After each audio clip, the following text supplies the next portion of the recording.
And you know what? When it comes to the topic of Mercury retrograde and losing relationships or like businesses or whatever, blah, blah, blah, blah, my main focus in this conversation right now is romantic relationships. My biggest pet peeves is pop astrologers not explaining the full reasoning behind why you may lose a romantic relationship during Mercury retrograde. First of all, Mercury retrograde is already blown up to be a much bigger, dramatic, doom type of thing. Like, it's already exaggerated to the max.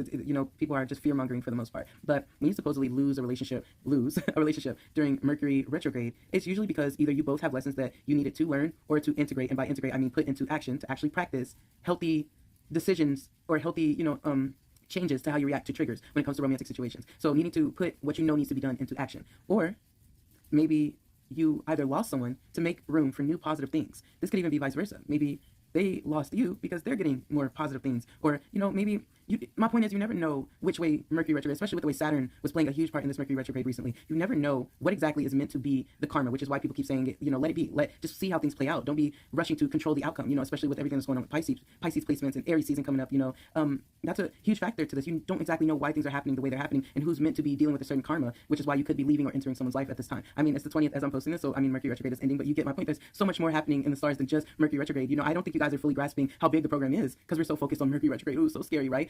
Another thing I think is, sometimes we just lose these romantic relationships, especially during Mercury retrograde, a time where communication is fuzzy and horrible. It's because maybe you guys need a separation in order to come back stronger, to deal with your own insecurities and things stopping you from being able to show up the best for each other at that current time. Maybe, you guys are dealing with a lot of, again, integrating lessons and practicing what you preach, or realizing why you were triggered in the way you were triggered that made the separation happen in the first place. I feel as if, especially with this Mercury retrograde, I feel as if a lot of people will be putting aside their egos and reaching out first, or learning to say what they mean and mean what they say. I think at this time I've also realized a lot of people have been evaluating what's worth the struggle, because life is going to be hard either way. So you need to choose what hard you're willing to put up with. What outcome are you struggling for?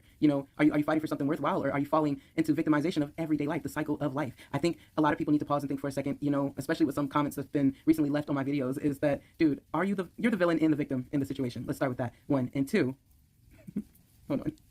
With the fact that life is going to be hard either way, when you are ready to release control and only do what you feel is intuitively necessary for you in this lifetime, if life will be hard either way and someone is willing to drop you every single time life gets hard, they do not value you enough to keep you around. And that is a big lesson I'm seeing a lot of people struggling with at this time. We have people who are following their fear instead of their heart, and then we have the other people who are absolutely terrified or exhausted with the feeling of being unwanted or burdened or abandoned. And a lot of people right now are really dealing with their attachment wounds and how they show up in friendships and relationships and for their family and their friends. So, that's playing a really important factor at this time when it comes to how you are showing up. It's not about the other person. It's truly about you. We're all not perfect. And you need to reevaluate the ways you have been a villain, whether that's to other people or to yourself. Don't give up. Wishing you all the best of luck. I'm done yapping.